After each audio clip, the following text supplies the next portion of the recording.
Good afternoon, travel advisors. Welcome to KHM Today, your weekly go-to resource for industry news and straight up fun. I am your host, Carolyn Orff, and today is October 20th. It is our 40th episode of the show. I just can't believe it. You guys will notice I'm back in my basement this week. Let me shift my camera just a little bit so you can't see my closet. And it's just been amazing. So let's see. When we started the show, I don't think we knew how much it would resonate with the advisor community, but we're excited that it has, and we're so excited to continue the show as we move into 2022 as well. So we look forward to bringing you more and more fun and information. So last week, you guys, we did not have costumes. The week before we did, but today I need your help. We are just 1 week away from Halloween, and I need you to help me decide what I'm going to be. So we're going to launch a poll, and I want you to tell me, should I be a sloth? Now I can't see my camera here. All right, I think this is a sloth, you guys, right? Here's the sloth, okay? Or are we this guy? And again, not quite sure what she is, but we're going to go with lady with big curlers, okay? Or do we play it safe and go with the genie? You guys saw this a couple weeks ago. What do we think? Oh, and you know what? You can't even see my screen here. There we go. I didn't start. Yeah, it is going. So what do you think? What should we do? Oh, I love it. So far, we got a tie going between the sloth and the lady with the curlers. The genie is just too boring, I guess.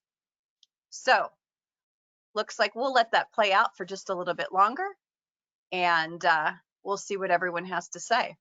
Okay, so we've got a couple things to talk about today. Number one, KHM Cares. Wow, you guys, last week at KTA, over $407 in online donations were made, and they collected hundreds of hats and scarves, all sorts of stuff for the kids in Cleveland. So thank you to all those that participated.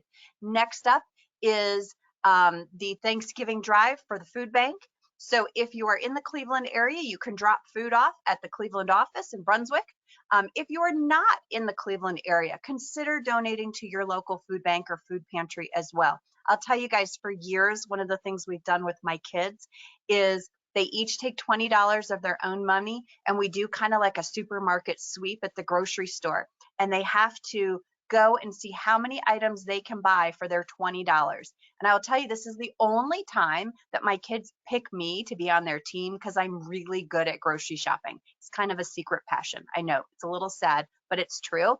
I love it. So try to think of something fun to do with your kids or your family to raise awareness for hunger and provide our food banks with Thanksgiving meals this week. And I should mention that when they do this, they are not allowed to go buy $20 worth of ramen. They have to make a Thanksgiving meal.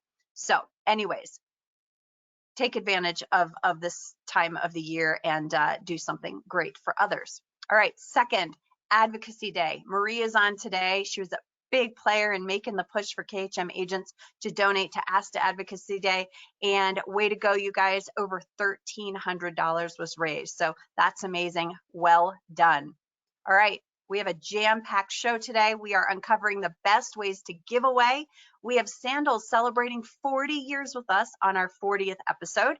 What else? We are going to cut through the chaos of trying to figure out how to deal with some of those last-minute cancellations that we're seeing with the airlines. And we've got a spooky craft from our resident spooky girl, Ashley Newton. And you guys, have you ever wondered what those letters are at the end of people's names and their signature lines when they're a travel advisor? Well, we are going to talk with Marie Smith about what those letters mean and if you need them. So let's get started. All right, we determined everyone says lady with the curlers. Thanks, guys. I'll take a picture on Halloween night for you, and that allows me to wear a robe, so I appreciate that. All right, first up, we've got Matt Walgren and Karen Seibert from the KHM team here, or I should say in Cleveland. Karen is the Vice President of Finance and Administration for KHM Travel Group, and Matt, of course, is our resident travel guru for the education team. Hi, guys. Hi, how are you? Good, good. And we should say that this segment is sponsored by our friends at Carnival Cruise Line, home to the new Big Chicken restaurant. So, you guys, I know as soon as I started telling people that I was a travel advisor, all of a sudden people thought I had access to things like free cruises, tickets to Disney World. Everyone wanted a giveaway. Matt, I know you've been approached before. What sort of things do you do for nonprofits when they approach you? Yeah, in the past, I've put together like a gift basket, put some of my marketing material in there, and did that. There's like a golf tournament uh, for an organization that's like I can't remember what it was. It's been a couple years since they haven't done it in because of COVID times. But did you guys hear that? Yes. Someone just rang my doorbell, and we've got a spooky Halloween thing. That's what that's about. So extra spooky episode.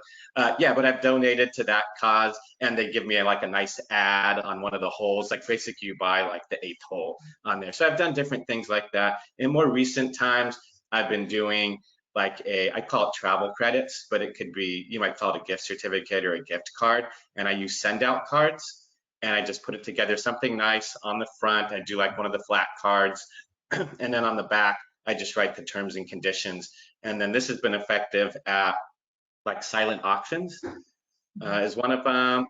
I typically do it for about $200 in, I call it travel credits when you book your travel with me. And then of course I have, the restrictions and all that laid out, which I think you'll get into more later on what to think of. And I'm excited to hear about that because I'm wondering if I've been doing it right or if there's more policies I need to add.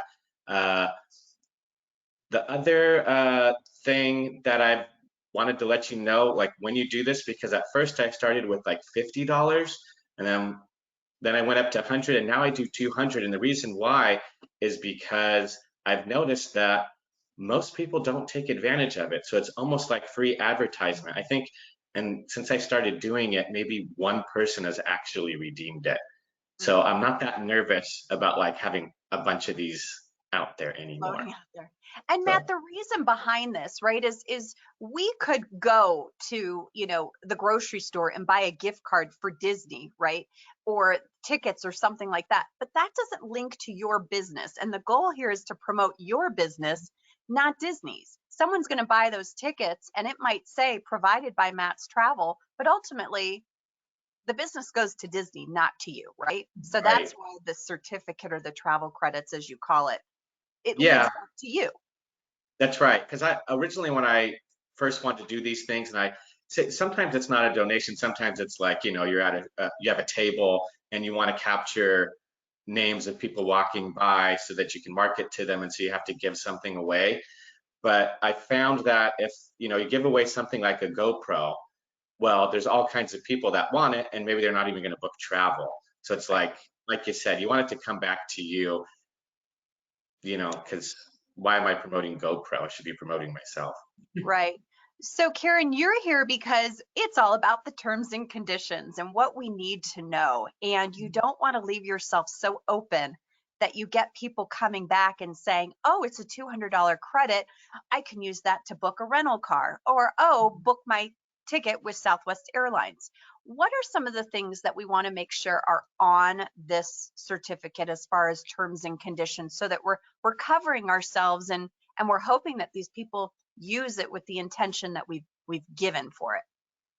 Well, there's a lot of different things. I mean, Matt, you and I exchanged emails, and one of the things was what it can and can't be used for. Obviously, you always need to have the client book with you or book through you.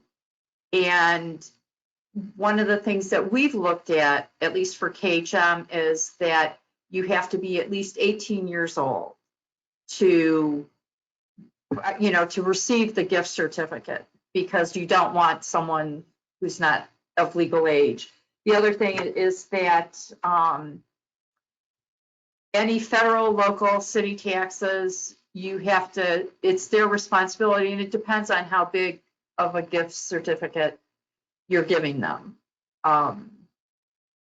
That one of the things we've always used is if you accept the gift certificate, that gives us permission to use you as advertising if you go on a trip.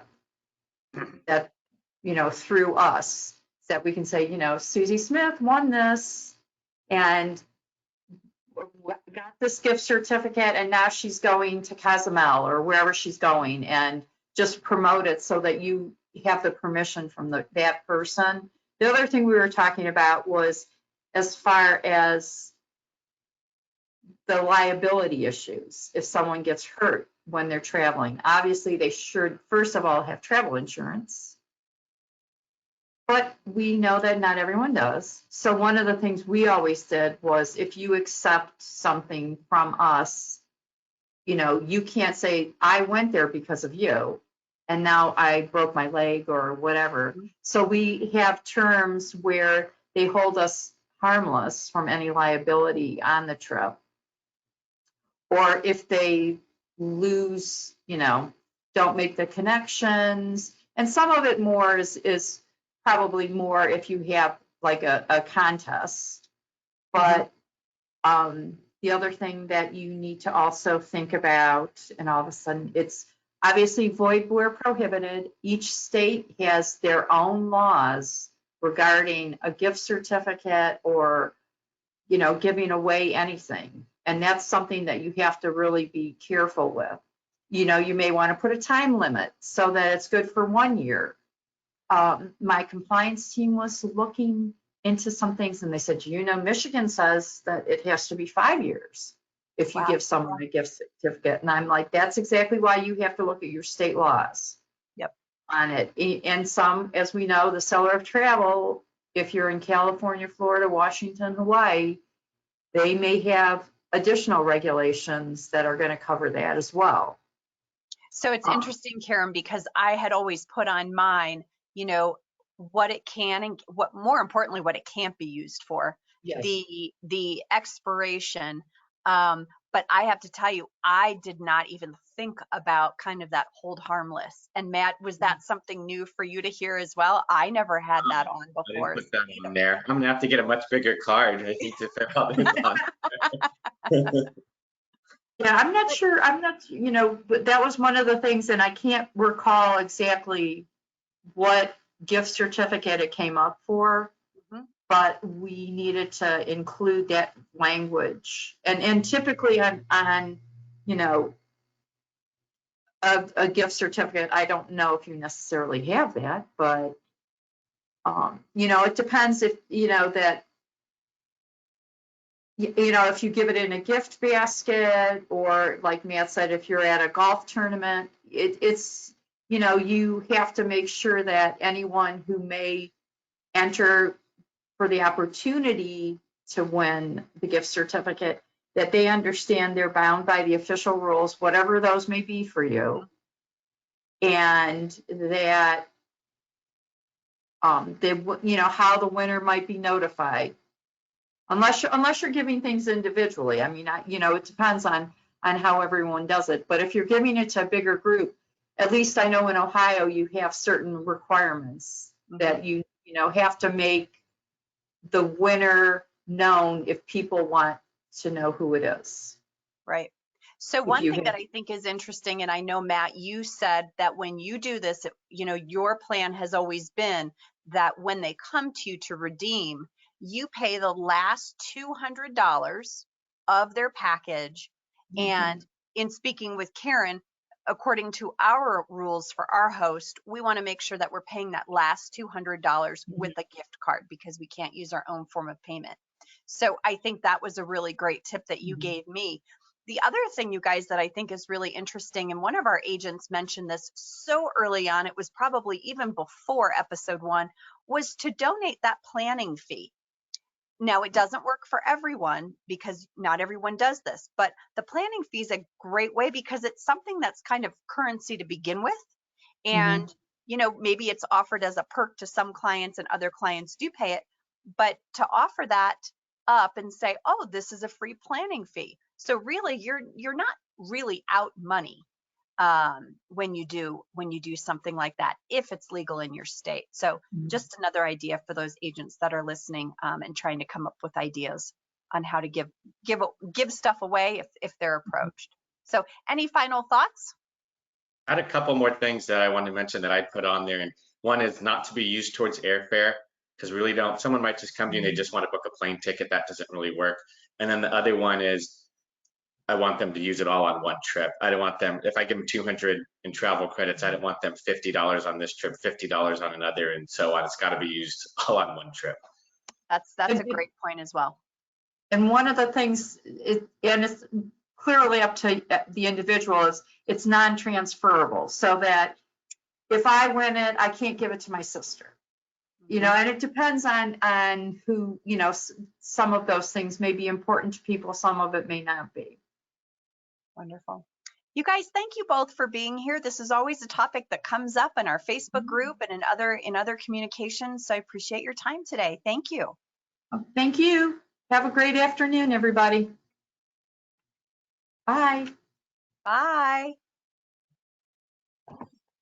You guys, Sandals is celebrating 40 years this year. Please welcome Garth Laird, Vice President of Trade Sales for Sandals and Beaches Vacations. Thank you, Garth, for joining me today as we celebrate our 40th episode. Thank you so much, Carolyn. And for the record, I would trade your background for mine since I'm in an undisclosed location. All right, I like the books. I think the wardrobe is absolutely fantastic. So I'll trade yours if you'll take mine. All right, we can trade anytime, I'm sure. And thank you so much. I know you're on the road, and we appreciate you taking the time to spend with us as we celebrate our 40th episode. And you know, I don't consider myself a visionary by any means, right? I can't look at a blank slate and think, oh, this is what this is going to be. So I'm floored by the fact that 40 years ago, Butch Stewart was able to look at a property in Montego Bay and then grow this to, I believe it's 19 resorts now, right? Yes, we're at 19 and counting. And so what do you think is behind all of that? I mean, that's a gift, first of all. But so, no, go ahead. No, it's astounding to me because my brain doesn't work that way. So I'll give you some of the history, right? And one of the things that came about and how the whole concept of Sandals Resort is the chairman was already in business, and his main business at the time was air conditioning and refrigeration. So back in the late 70s, early 80s, it was hard to get US currency to run the other business. And somebody said, well, why don't you open up a hotel? But I think one of the things that Mr. Stewart brought to the travel industry, which was a principle of saying you always give the customer more than they expect. And that's been a defining tradition for the organization. So, you know, if you build something, then build the best thing that you can build, whether or not the customer believes that they want it. And you talk about being a visionary. You know, there are a couple of words that we always find in Sandals, and people talk about innovation. We talk about investment, but I think a big one is being bold. Is being bold to take on uncharted territory for things that have never been done before, because you always run the risk. And Butch Stewart was years ahead of his time. Unfortunately, he's not with us anymore, but has left a legacy for what, and I say this without apology to anybody, pound for pound is the most powerful brand in the travel industry. Because as you said, we're 19 resorts, but there's not a person that you're going to speak to that has never heard the word Sandals Resorts. And that's impressive for me. Yes. So what do you think the next 40 years looks like? I mean, I'm just watching all of these resorts pop up. I mean, Curacao, we had Curacao Tourism on. They were so excited about having a Sandals Resort. What can you tell us? That's a sneak peek. Well, I have one wish though, if you can grant me to put a little wish in there. I was around for 27 of the first 40 years, but I want to be around for the next 40, which would then put me way past retirement age, but we're going to see how that goes. The future is bright, right? And, you know, one of the things that we're seeing over the next few years is a massive expansion. A massive expansion is a big word, but also continued improvement of the actual resorts that we have. So first up is Sandals Royal Bahamian, which is slated for next year. We're then going into Curacao. We're then going from Curacao into the Duns River project. which again, for those who know Sandals very well, was one of the fan favorites, agent favorites, advisor favorites, consumer favorites. But we're going to take that to the next level. And right next door, we're going to expand on that resort, similar to the Barbados concept, and do a Royal Duns River. Now, I asked this at an event recently, if anybody remembers the old Jamaica, and there were about 10 advisors who go, yeah, and I go, okay, you people have been in travel way too long if you remember that name, and that's going to be also a beaches resort. And then, of course, we're also going into St. Vincent. So from an investment standpoint on the resort side of it, we're heading in a very good direction to continue to provide the best vacation experiences for the clients, which then puts the advisors in a more advantageous position because they have the ability to book a seamless resort chain and a brand. And that's on the consumer side.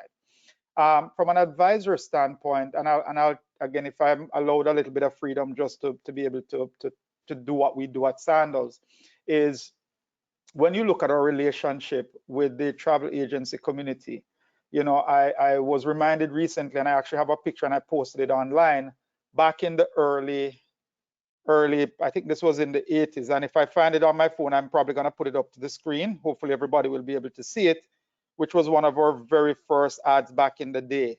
If you can see it, then take a look at it. And it says, we're number one with travel agents and with guests.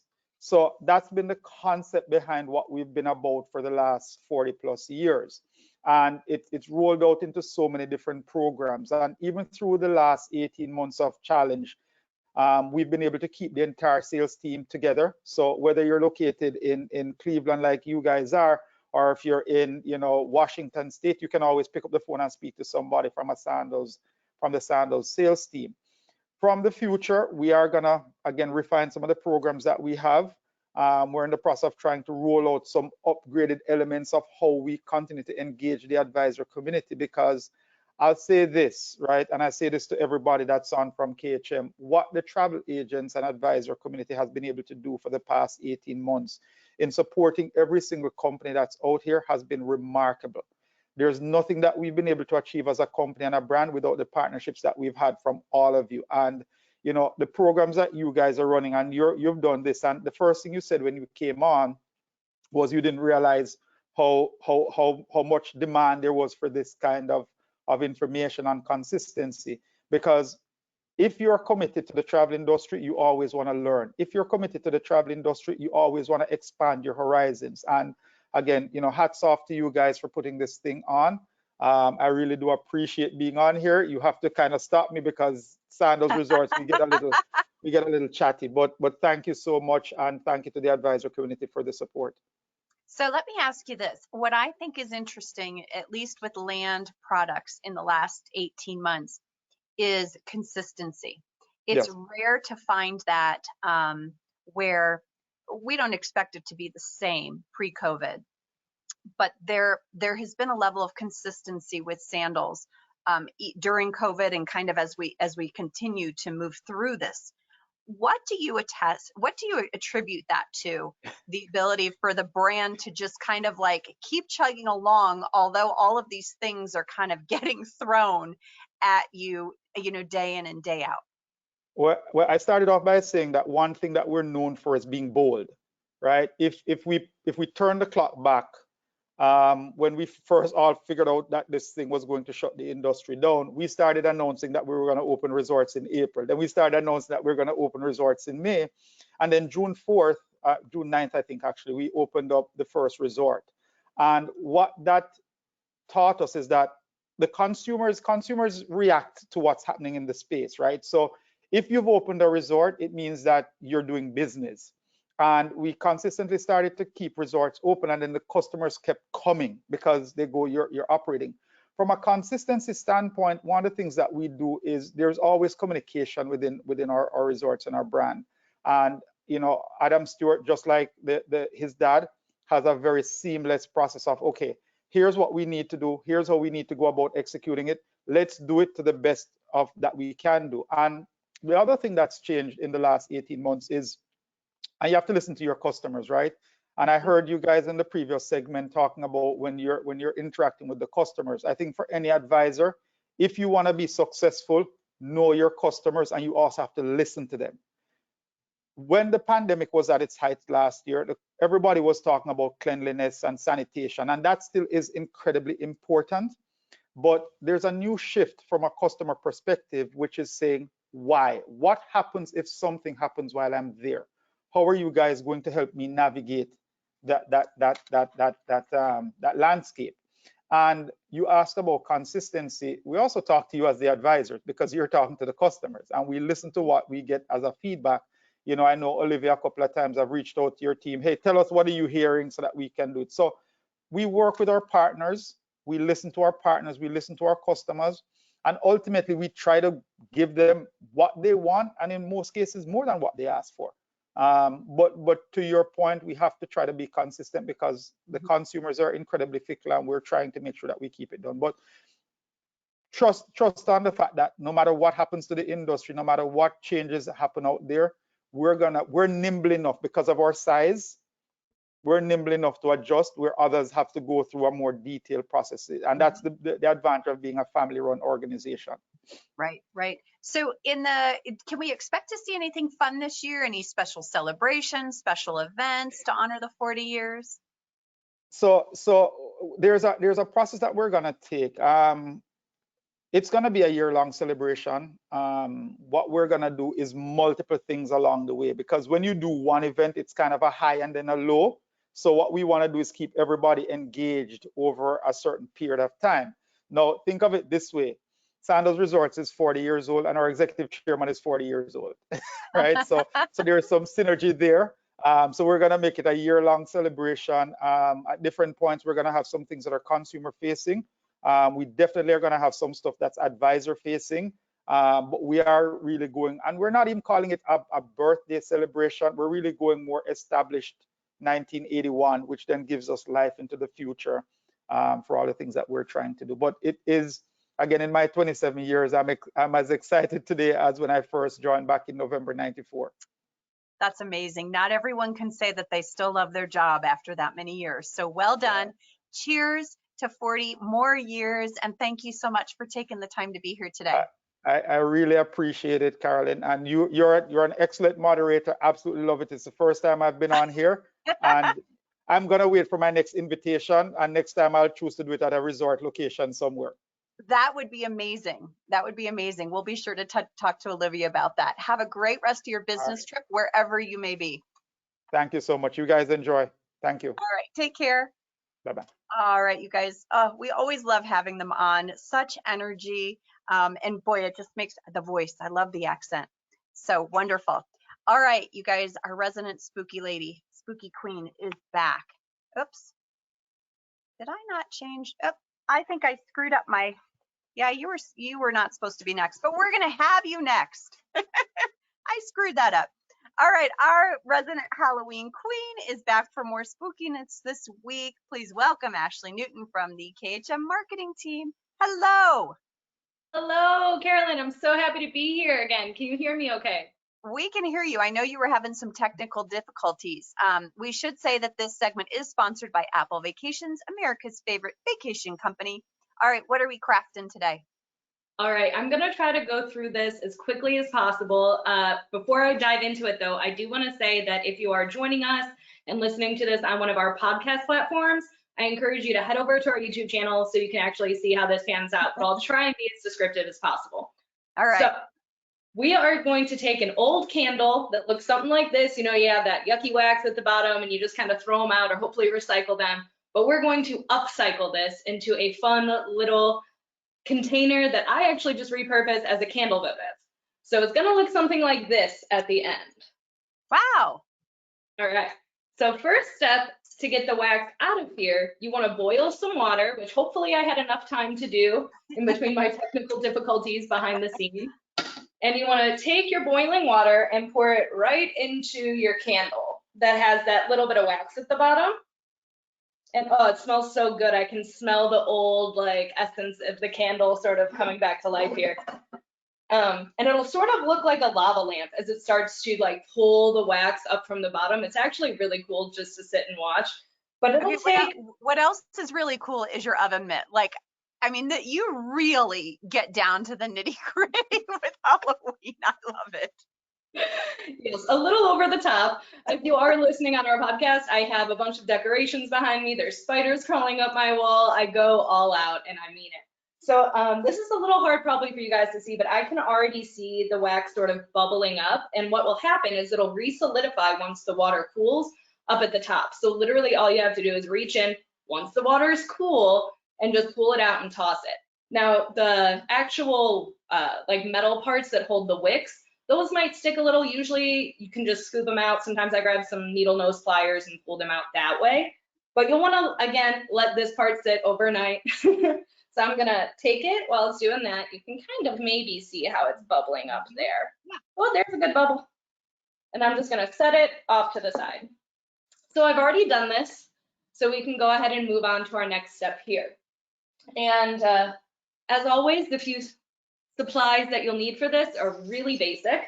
I have comfy clothes on because this isn't as messy as our first craft, but anytime you're working with paint, you wanna, be in clothes that you're willing to get a little dirty.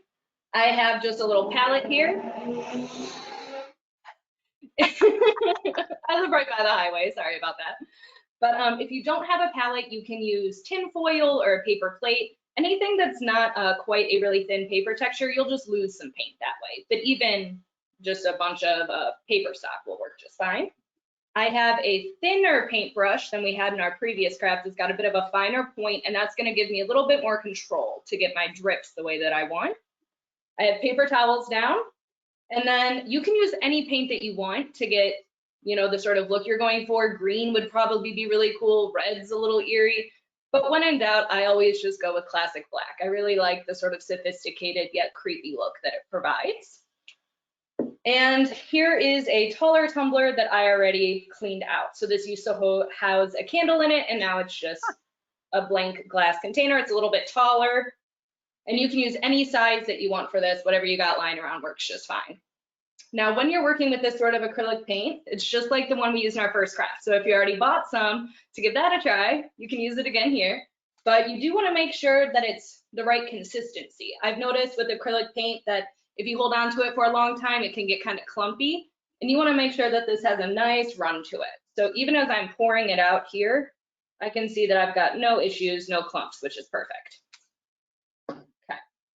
Now, I'm not even kidding when I say this is like the easiest craft in the world. Right. You know it's not my skill set. I was thinking of you. So I'm just gonna take my paintbrush here, make sure it's nice and clean and your bristles are really soft. And then you wanna get a good glob of paint on there. Now I'm just gonna pick up my empty candle that we already cleaned out. I'm gonna take my paintbrush, put it right against the rim and just sort of drag it against it so that the paint just will roll down the side. And this won't happen right away, but you can see it's already sort of starting to drip. And are you doing it on the inside or the outside? I do the outside because Okay. I like the way that that looks, and it makes it a little easier to clean the inside with like a paper towel and some Windex if you want. Not Okay. something I do often. And then you literally just repeat this process all the way around. I typically like to try to make them varying so it's not too uniform. And that'll just be based on the amount of paint that you sort of glob on. Okay. And then you just keep sort of going and repeat this process. So again, I'm just sticking my paintbrush in there. Hopefully you can see that all right. Yep, we sure can. Okay, so at the end of the day, you showed us the final product before. What am I then putting a new candle in there, like a votive, or do I fill it with candy? What do I do with it? Well, that's the fun thing is you can do really anything you want. I'm just gonna do a few more and then we'll move on. Because you can really take your time with this. You can run through it. I will say that you don't ever need to actually paint the top. But if you notice a few little like spots in between, it's okay to go ahead and touch those up. And you can see already we're getting like a varying amount in our drips. So as you go, if you're like, I kind of really want a long one there, you can totally do that. I would just advise don't wait till your paint's completely dry. So just keep going around until you're happy with it. Now, I did do this already earlier. So I'm gonna pull my short one that I already did this morning. So this is what it looks like when they all sort of dry. They're nice and random, really spooky and gloopy. And then you get to sort of the fun part where you can add your personality. So I really like to make these candles because at night, if you have a nice dark room and you're watching a spooky movie, it pulls through and you can kind of see it, like the light sort of plays off of these and gives a really fun texture. But I also use these, more this style, in my bathroom, and I have like Q-tips and cotton balls and just sort of everyday toiletries in there. So really you can use whatever you want. But I think what also allows for some creativity is what you put in here. Now I could just go ahead and stick my little tea light right in there and we can be done, right? But that's not super fun. So I have all these different options. And here I have some purple, just like broken glass shards that I picked up from a craft store forever ago. So for an edgy sort of color contrast, you can do that. I have these moonstones, which are really cool and maybe like a witchy vibe. But because I'm classic black on black sort of action, I'm just gonna take some of these black little pebbles that you can get at any craft store, but really go to the dollar store first. Like they always have them and it is so much cheaper than spending all your money at the craft store. And I also have them in clear too, you know, so any imagination. I love it. Thank So you you so literally much. just toss them in until your heart's content. We'll go to about there. I think that looks cool. It's maybe like a third of the way up. And then you just kind of bury your little votive in there, try to hide the sides. And now you're ready to go. Just light I love it it. up. And you could do this for any holiday. That's what I love about it. Oh, Ashley, thank you so much. We love crafting with you. I absolutely love coming on and sharing these fun ideas. And, you know, with crafting, you can absolutely make it your own. You know, we're all inspired by other people's projects, but where you take it, that's really the fun of it. And again, if you try this, I'd love to see it. So find us on social media, tag us at KHM Travel or use the hashtag KHM Today so we can see what you guys are crafting out there. I love it. Thank you so much for being here. We'll see you next week. Can't wait. All right. Okay, you guys, we're backing up just a little bit. We had a really a great request for a segment this week, just regarding everything that was going on in the travel industry. So, you know, bear with me, guys, as we kind of go through this. You know, we're really calling this segment kind of cutting through the chaos or handling the current travel climate. All of those words really work well for what we're talking about today. So let me just get my notes. So forgive me for, you know, kind of going through things with my notes, but I want to make sure that I do, you know, touch on the most important pieces. So we know that the airlines have been a little bit crazy the last couple of weeks with the schedule changes and just the flat out cancellation. So what I want to share with you today, I did a little bit of digging with some of our preferred suppliers to try and find out what are the best ways for us to handle these sorts of things. So, you know, the first thing I kind of reconciled is you got to take a deep breath and recognize that whether your client booked with you, with on their own, direct with the airline or supplier, or with an OTA, this stuff is happening across the board. It's not your fault. It really isn't about, you know, this was going to happen no matter what. This is your ability to shine. And it's not that you, the travel advisor, have a secret number and a way to get them on that plane to fix it. It's really more about how you attempt to assist, right? It's that you're there and willing to help and kind of troubleshoot with them. And I say with them because it's got to be a partnership here, because we want to get stuff done. And so we need to work together, the client and the advisor. So let's start with the first thing. If you have advanced schedule change notices, we know these are coming to the supplier by the hundreds. They're doing their best to get them to us, but we know that some of them are not making their way. So it really is best for you, the advisor, to be looking at those record locator numbers and using them direct to the airline websites to make sure that those flights are the way they are and that there haven't been schedule changes. Now, you know, employ your client to be looking as well. Just say, hey, you know, we're all in this together. Would you mind checking every other day or every week just to make sure that nothing has changed? You're looking for not only flight changes, but flight number changes. But then also if seat assignments have changed. And the reason that one's important is, let's say your client's gone in and with their status, they've picked alternative seats based on that. Or for some airlines, they've paid for preferred seating or advanced seating. If a plane changes, not necessarily a flight number, but you have to also look at the type of plane.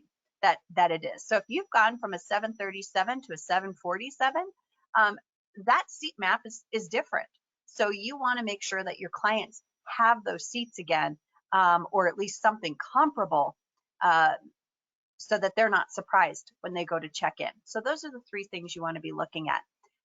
All suppliers have emails for schedule changes or phone numbers for you to call.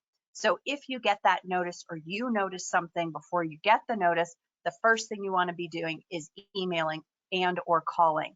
And you don't just want to pick up on the phone and say, my client's scheduled flight was changed. You want to show up with an alternative.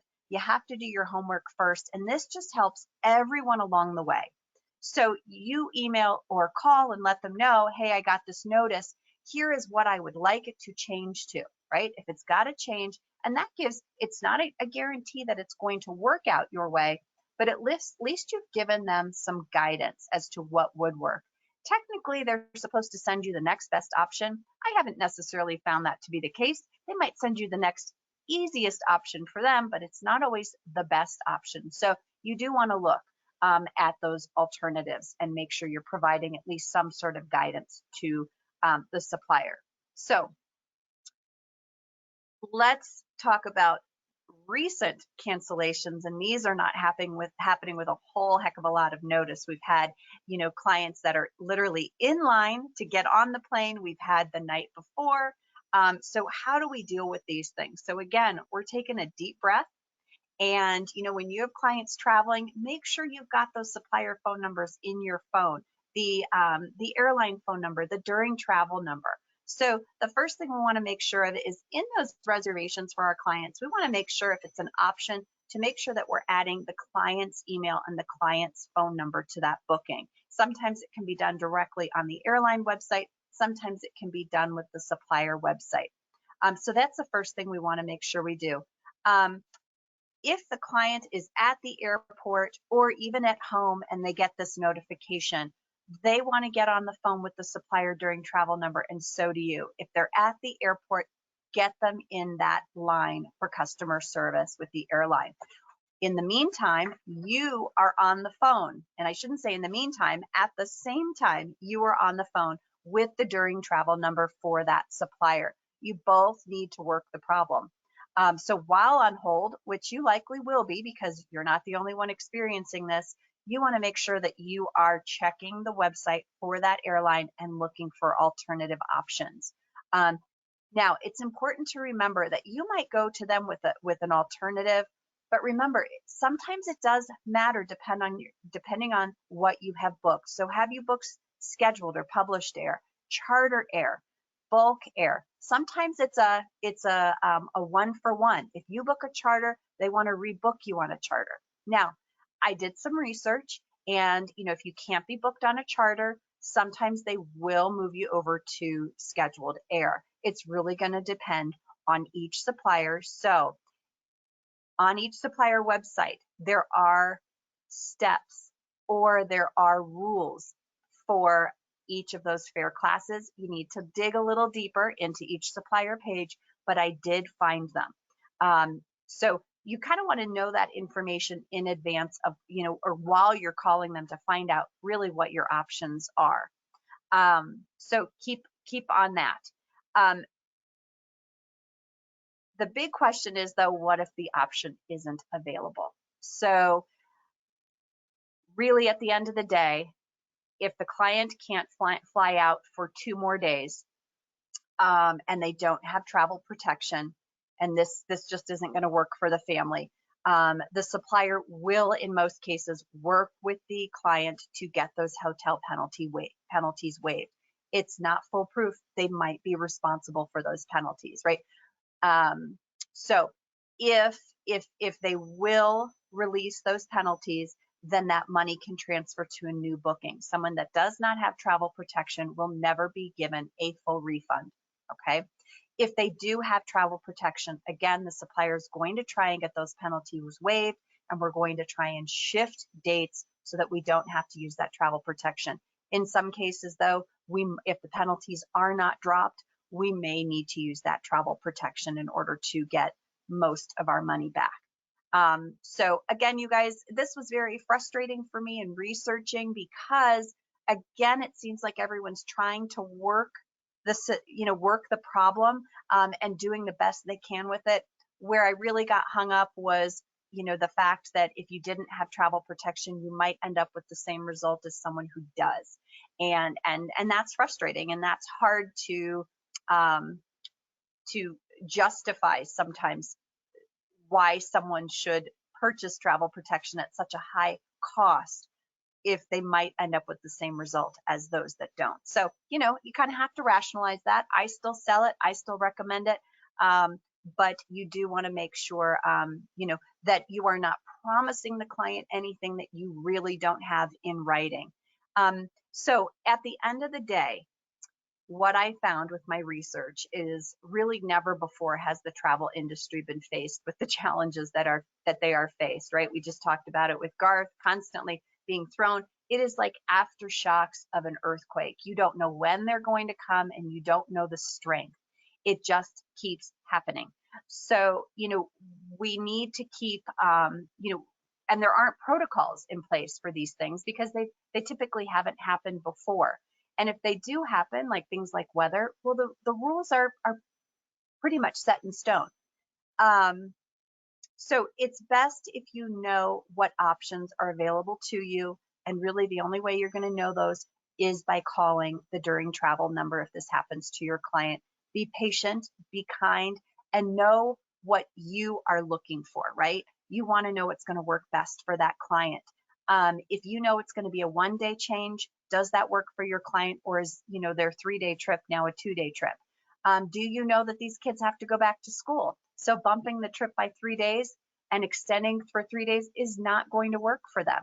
Know what is going to work for your client so that you know what options to offer them. So for example, I had a family this weekend heading down to Cancun. They were flying on Southwest. I was nervous. The whole week at KTA, not quite sure what to, what I was going to do should they be faced with a last minute cancellation. So what I did was I prepared my client, right? It was all over the news. I let them know of the situation a week in advance and said, we might be facing this. And I asked them to start looking at the flights as well as myself. I was doing that also. I also asked them to, if they could, pack in carry-on bags. That way, if there was going to be a quick switch or a last-minute switch, we could do that because they had luggage with them and it wasn't in the belly of the plane. That causes problems, you guys. If you've got to wait for luggage, it is not easy to switch. So switch there.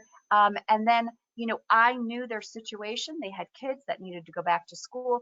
Really shifting dates was not going to work with them. Maybe 1, but certainly not 3 if there wasn't any other availability. So I knew that situation. So going into it, I knew what to go to that supplier with and let them know. Yeah, 3 days isn't going to work. We need to shift the whole trip to a whole nother time frame. So I know that's a lot of information. I hope I didn't talk too fast for you. If I did, rewind, watch it again. But you guys, this is just kind of what we're dealing with right now. And it's best if you can be prepared and as knowledgeable as possible and offer up those suggestions to your client. Again, sometimes we can't fix it, but we can at least prepare them for what might happen. And gosh, my clients got there. My other clients got there on Sunday. So I'm a happy camper. Now we just have to get home. But anyways, we do want to address cruises real quick because that's part of it as well. If they're part of the cruise airline program, there is that piece of the program that helps them get to that next port of call. Again, it might not work for them.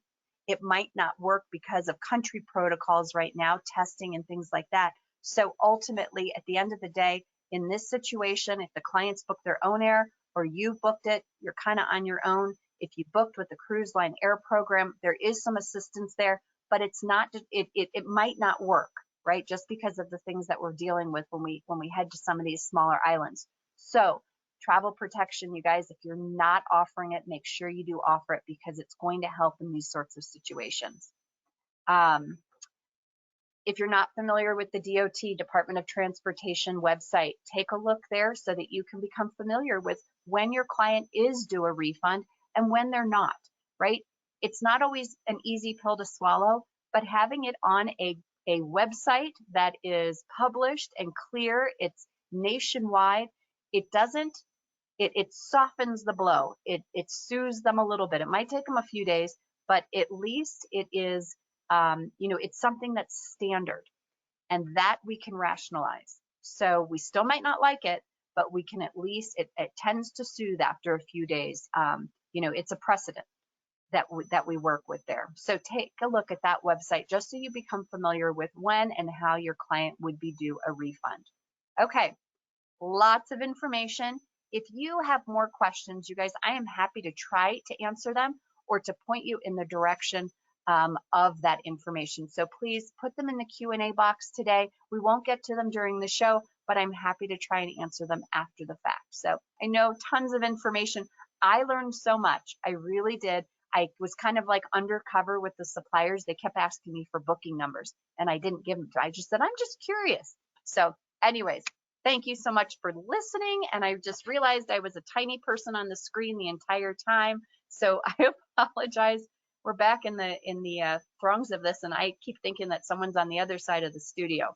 So anyways, you guys, thank you so much. This segment was sponsored by FunJet Vacations. So next up, we're going to bypass Miss Ashley because she already went. You guys, I am so excited. There's sometimes those little letters at the end of a signature line for a travel advisor, and gosh, who knows what these mean. So Marie Smith from the groups department here at KHM Travel Group is here to uncover this mystery. It's not a spooky one, thankfully, but she is going to help us determine what these letters mean and why we need them or if we need them. Hi, Marie. You look so professional with your headset on. Hi, Carolyn. Thank you. I also purchased a cupcake for your 40th episode, but it contains gluten, so neither of us can have it. Well, I actually can have it because I'm not gluten-free. The rest of my family is gluten-free, but not me. That's why if we ever go out for Italian food, you will see me eating stuffed pastas all the time. The only time I get stuffed pasta because stuffed pasta is hard to find gluten-free. So, anyways, yeah. But thank you for the sentiment. I appreciate that. All right, so we should say before we get started, this segment is sponsored by Princess Cruise Line, home of the medallion class.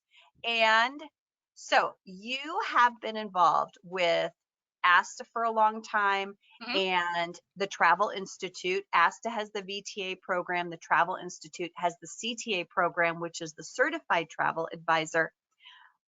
Let's start with CTA. What is it, and why do I need to do it? Well, CTA is actually the Certified Travel Associate. Associate. There we go. Associate. So it does not stand for agent or advisor. It's associate. And it really is a line level agent certification. So it's going to give you professional skills as well as practical skills to help you work in and on your business.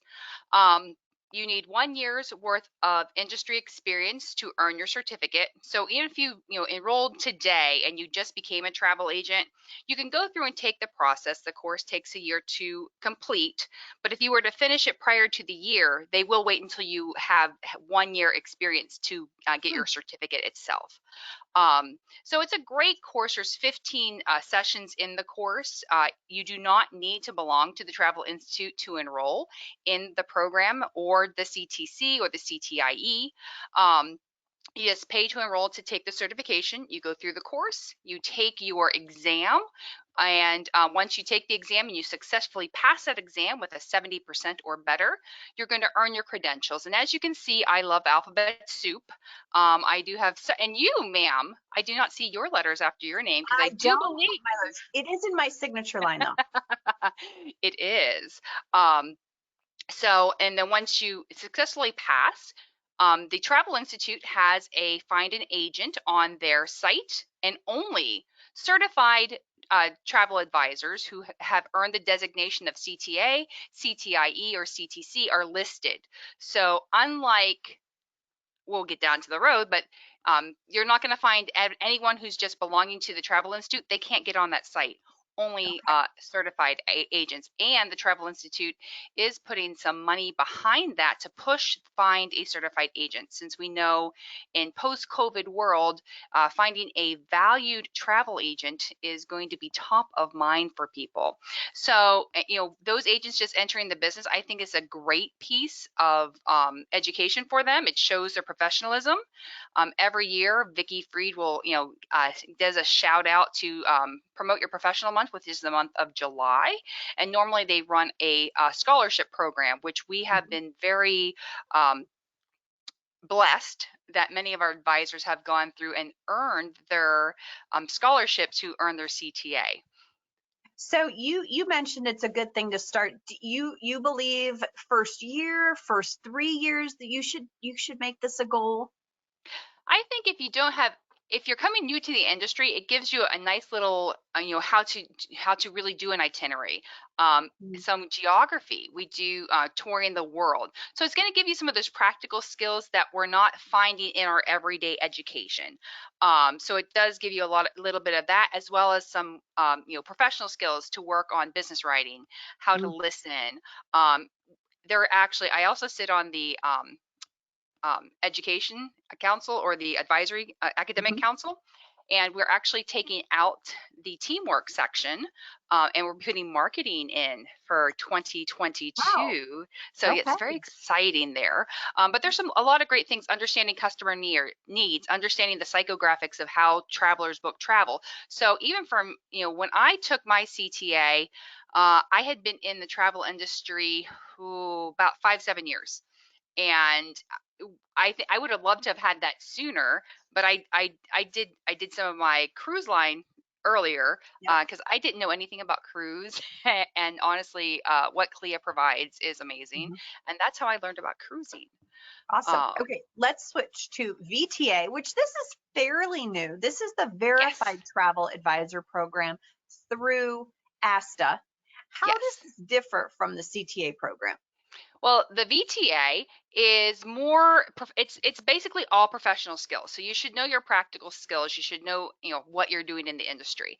The VTA is going to really go about compliance, running your business, how to be an executive in your own, in your agency, and just to be a better travel agent overall. So we have things like the agency and the law, your due diligence, how to get noticed by the media and out there.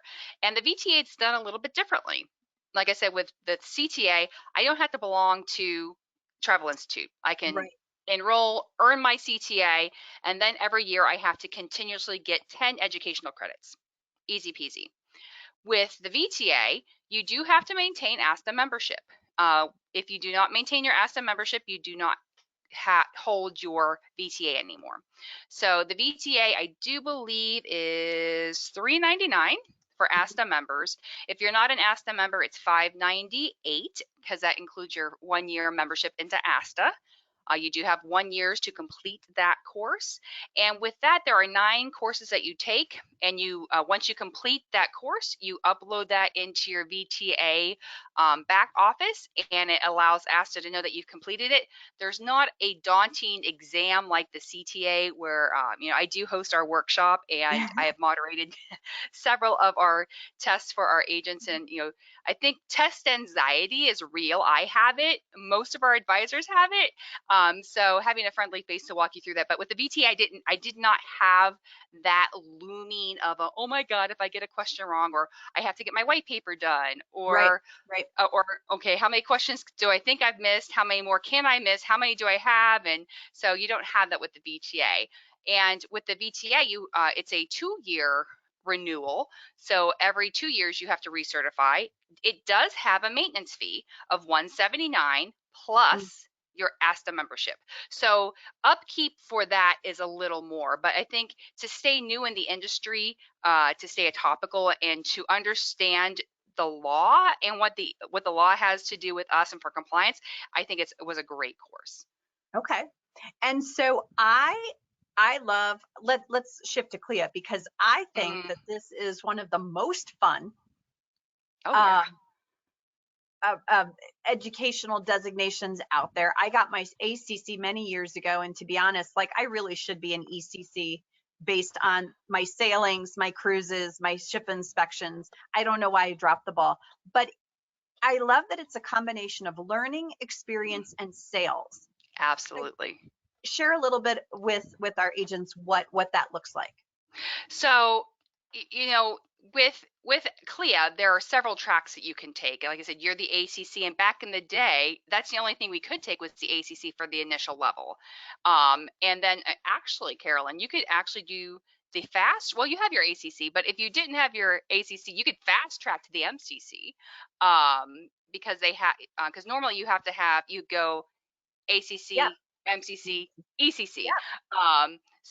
But someone who's experienced that may, I'd like my accreditation, but I don't have to go through all the steps. So they have done that a little bit. But to learn about the industry, we know that we learn by doing, we learn by seeing. So, I mean, when was the last time you said, "Oh, honey, I'm sorry, I have to take the 7-day European cruise because I have to certify for my MCC and I don't have a European cruise yet on this cruise line." Yep. So you get to experience the products and the different itineraries that really help you sell it because we're feeling it, we're seeing it, we're doing it, taking our own pictures and our own experiences to put out there.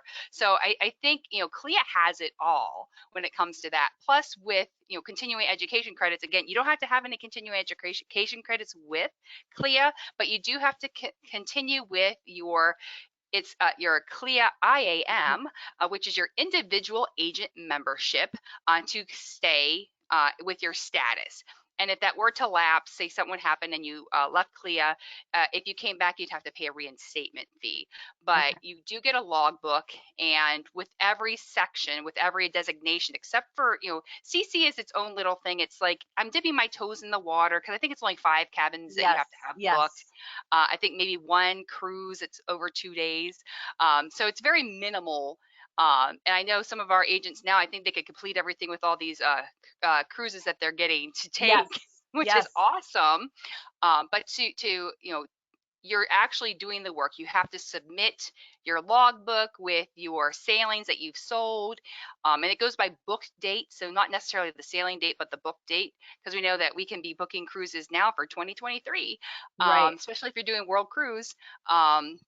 Which no one has yet required a world cruise for certification. Right? That would be hard. That would be hard. Right? What I love about it is I'm very tactile. So I love the fact that you sit and you do fill out the logbook. Yes. You have to include the paperwork. So by the time you send it in, and I always take pictures of, it can be this big.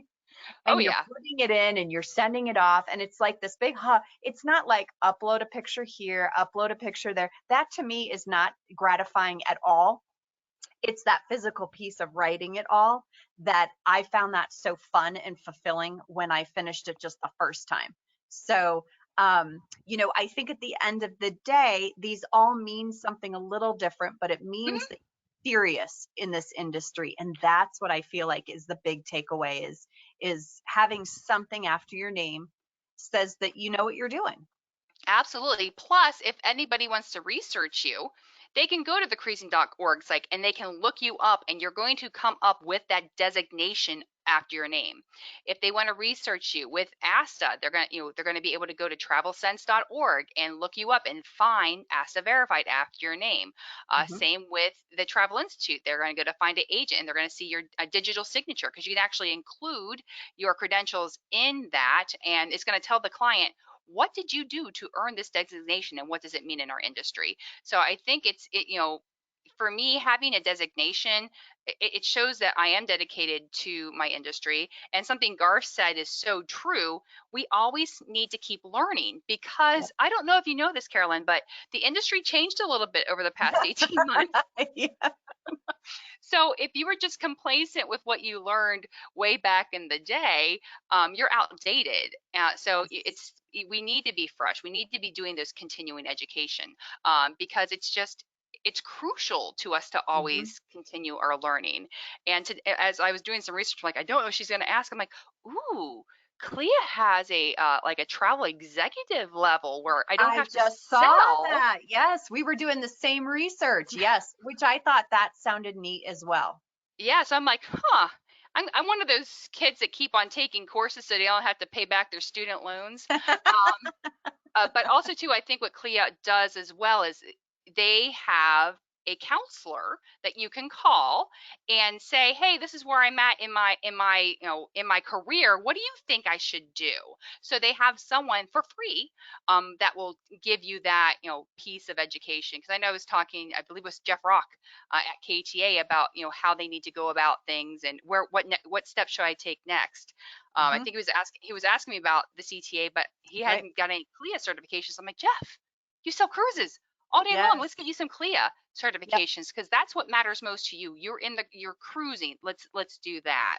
And as you move up within CLEA, they do also take some of the Travel Institute courses for their requisites, the prerequisites. So those two kind of work hand in hand because, as Gita says, we're all about travel. When it comes to cruising, we're going to pass you off to CLEA because there's no one that knows cruising better than CLEA.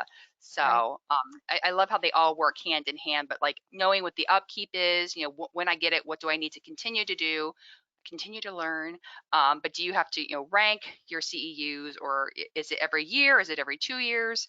And those are some things that once you get into it's great, but there's always, always moments to learn. Perfect. Marie, thank you so much for being here. Will you stay on to close out the show? I sure will. All right, you guys, thank you so much for being here. Thanks to all of our wonderful guests today. Thank you to our sponsors, Apple Leisure Group, our segment sponsors, Sandals and Beaches Resorts, FunJet and Apple Vacations, Carnival Cruise Line, and Princess Cruise Line. You guys, next week is Halloween. We're going to celebrate here. Everyone will be in costume. Get ready, and well, maybe I'll wear something different besides the curler lady and save that for Halloween night. You'll just have to wait and see. Have a great rest of your week, everyone. Thanks for joining us. Thanks, Carolyn. Bye, Thanks, everyone. Marie.